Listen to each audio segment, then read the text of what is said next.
For this recipe, you need 3 separated eggs. To separate an egg, crack the egg and toss the egg back and forth between the 2 shells,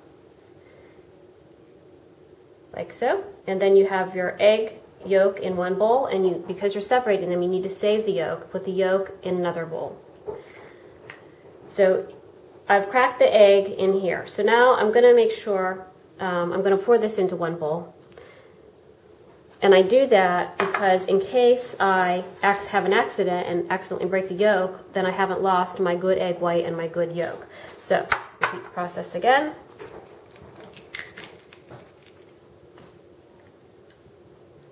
Oh, see? Like that. Made an accident, so now it's no big deal because I can just dump this out and try again.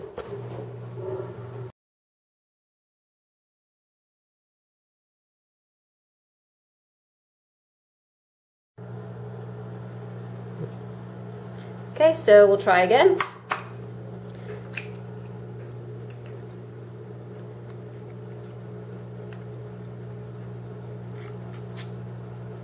Okay, put my egg yolk in that bowl, my second egg yolk in here.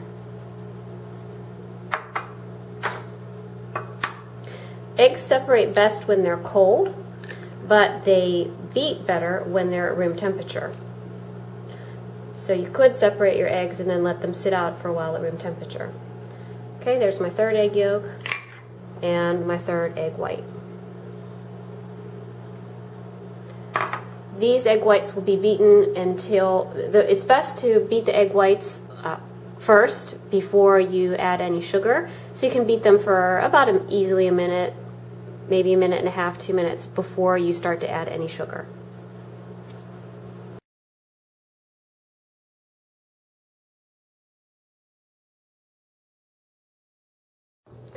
When you're beating egg whites, you need to add sugar just a little bit at a time.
I'm going to keep adding the sugar slowly, about 1 tablespoon at a time. It was 3 egg whites and a ½ cup of sugar that I'm slowly adding a little bit at a time. There's different stages of the egg whites that you look for. When I get to that stage, we'll show what it looks like again. But right now you can see this is called a ribbon stage, when the egg whites come off the rubber scraper like a ribbon. We need to get our egg whites to the soft peak stage.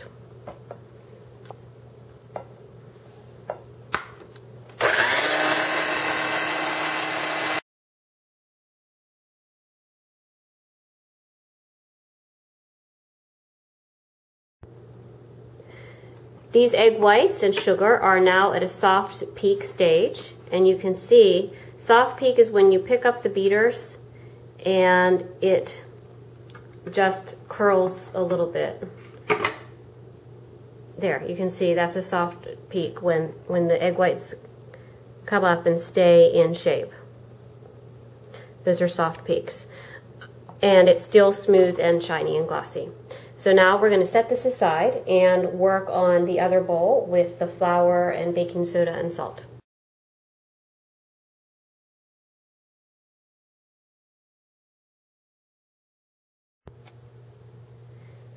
Alright, in a large bowl I'm going to put in 1 3/4 cups of flour, 1 cup of sugar, 1 teaspoon of salt, 3/4 teaspoon of baking soda,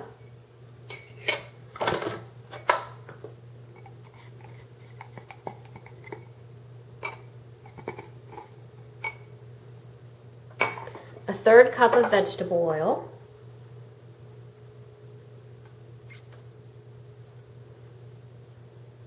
and 1/2 cup of buttermilk. I need 1 cup total, but right now you just did add in 1/2 cup.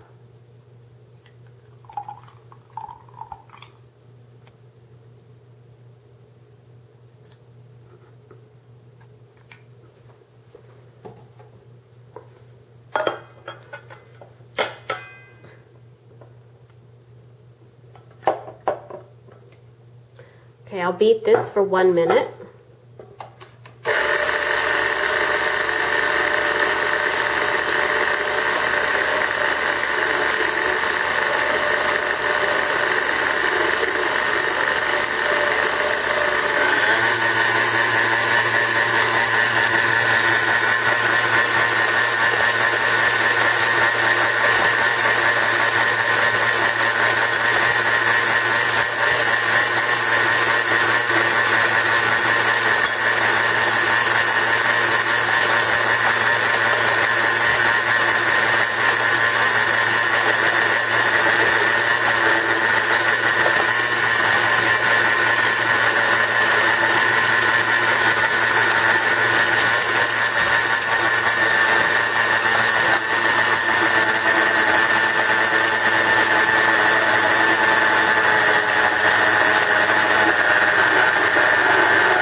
When that starts to happen, you're creaming. Creaming is just mixing your fat and your sugar together, but we also have flour in here. So if it starts to climb up the beater like that, just very carefully lift your beaters a little bit and spin very slowly.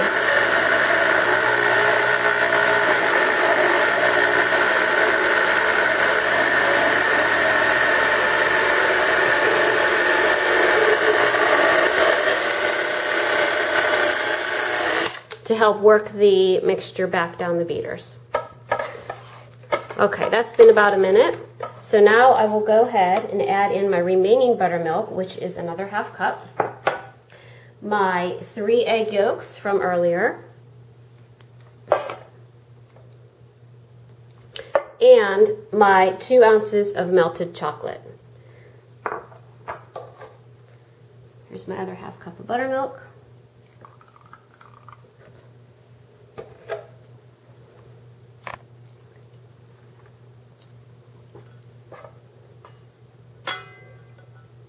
And we'll take a break while I get the chocolate.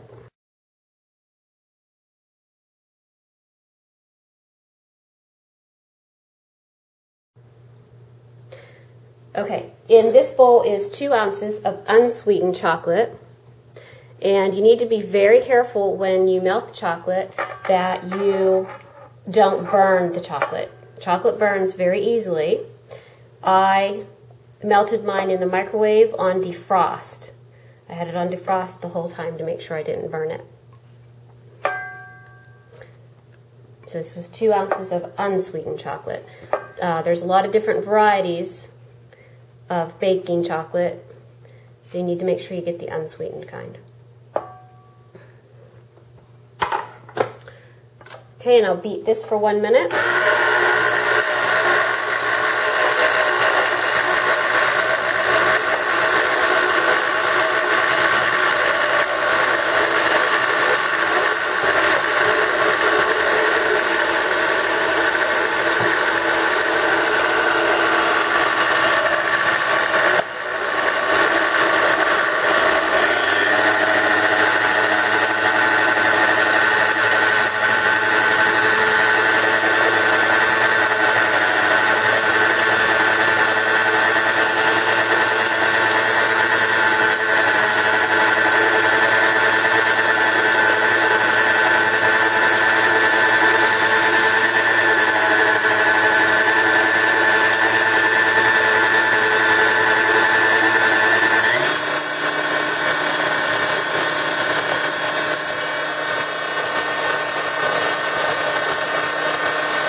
All right, now we're going to fold the egg whites into the chocolate mixture.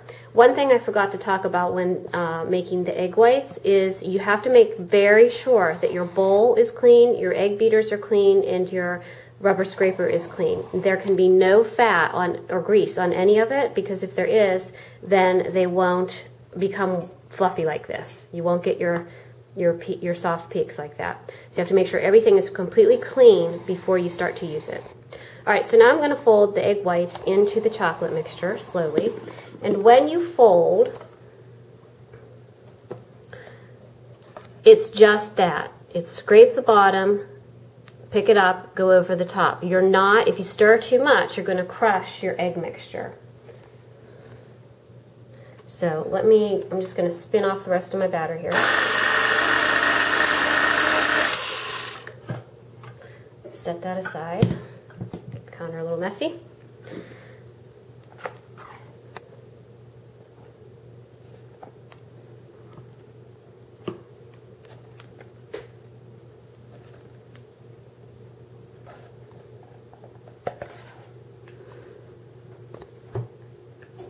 Recipes call for large eggs.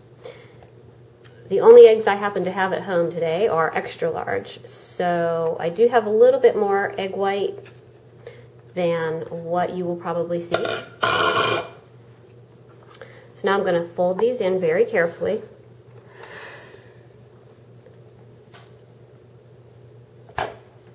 Without crushing all of the egg whites that I worked so hard to make.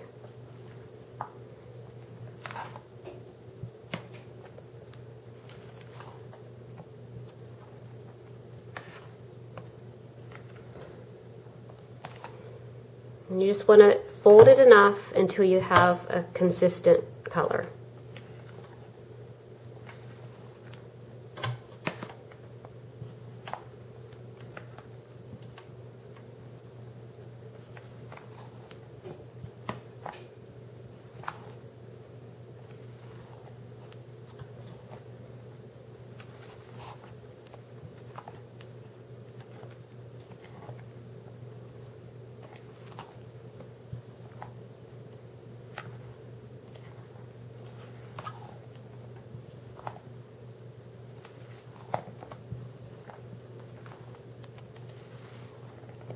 Making sure you're scraping the bottom and sides of the bowl to get it consistent. Okay. Now, the recipe calls for this to be put into a bundt pan, a greased and floured bundt pan, or a springform pan. I'm going to try it in an angel food cake pan because we don't have enough springform and we don't have enough bundt cake pans at school. To flour the pan, I've already greased this with shortening, and I'll sprinkle some flour in and shake it around till it gets evenly coated throughout.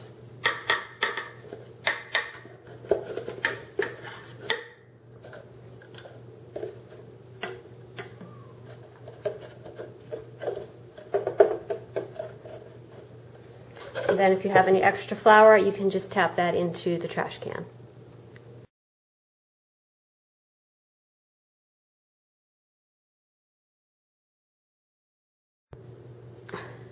This is a bundt pan. You can see it has the hollow center. And then when you bake in this kind of pan, you get a decorative outside to it. This is a springform pan. This is only a 9-inch diameter pan, and the recipe calls for a 10-inch diameter pan. A springform pan has a latch on it so that you can take the bottom of the pan out. And that's how you get the cake out, by opening up the spring. But as I said, so the recipe called for either a bundt pan or a springform pan. We do not have enough of those, so we're going to give it a try in an angel food cake pan, which I have already greased and floured. And now you can see I tapped out all the extra flour.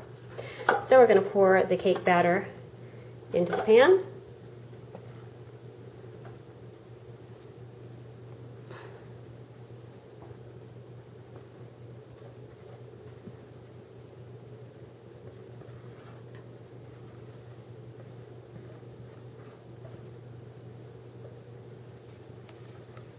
Scraping out all the sides of the bowl.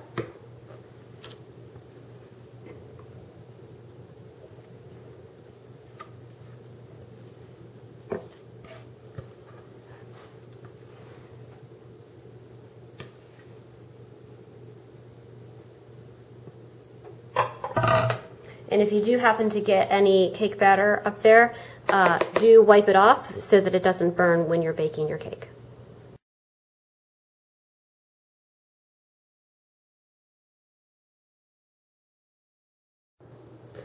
Okay, we're going to bake in a 350-degree oven for 35 to 45 minutes.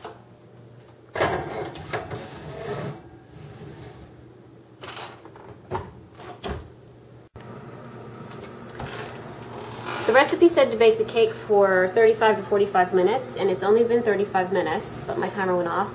And when I went to get it out, you can see,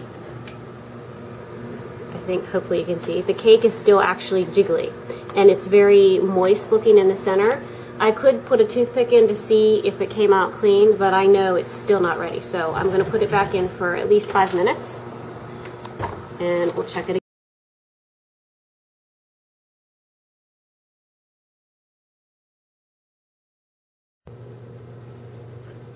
I ended up needing all 45 minutes of my baking time.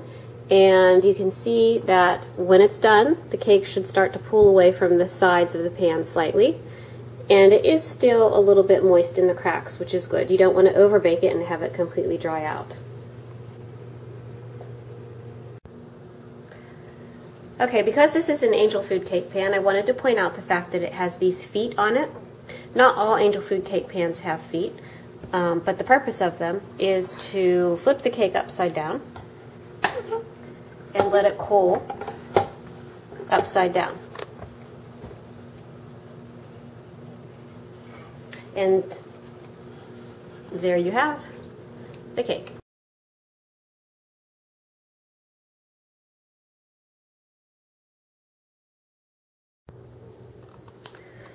This is the icing for the cake. It is 2 cups of confectioner sugar in the bowl and a ½ cup of butter, which is an entire stick.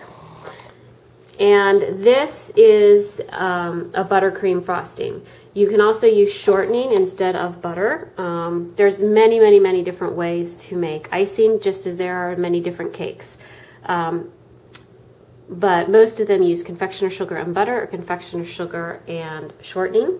So you just cream this together. So again, anytime you mix sugar and butter together, it's called creaming.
you can see that it's now a very thick icing.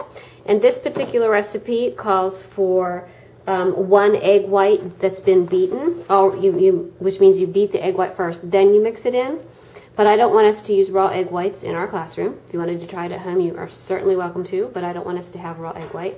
So since this is a pretty thick icing, it definitely would be a nice icing, but it's pretty thick, so I'm going to thin it out.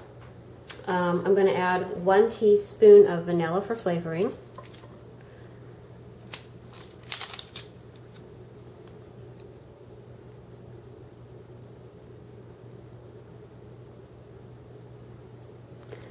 And then I'm also going to add up to 3 tablespoons of milk to help thin it out. I'll start with just 1 tablespoon and see how it does.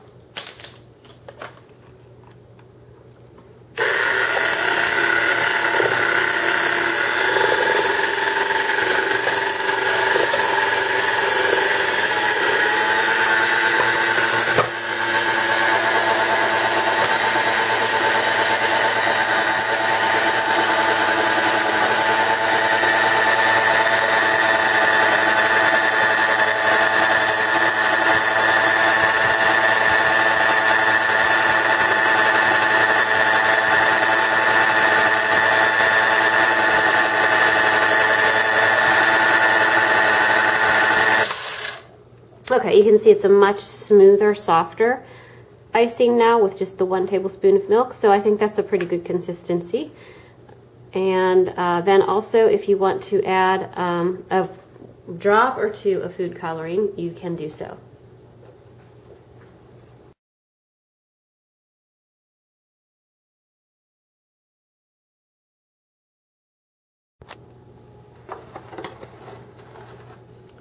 Okay, it just takes a very little bit of icing, coloring, so 1 drop, and we can check to see what that looks like.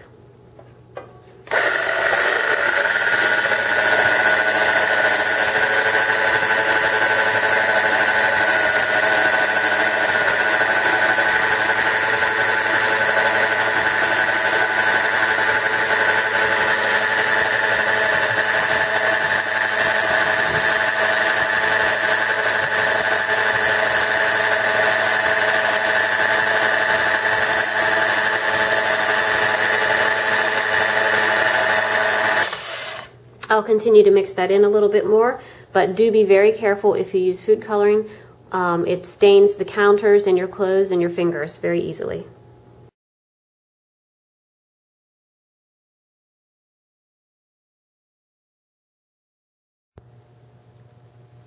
To ice your cake, you first need to put on a layer of icing called the crumb layer, and you just kind of slather the icing on. And the point of the crumb layer is to get the icing on so that as you're making the icing look pretty later, the crumbs won't get in. This crumb layer seals the cake to keep from getting all the crumbs in your nice top layer. So you just kind of slather this on here. You can go all the way around. And then it's best if you can let that crumb layer sit for maybe 10 minutes or so. And then when you're ready, then you can go back and put in your pretty swirls and patterns that you might like to do. But first you have to get it coated with the crumb layer.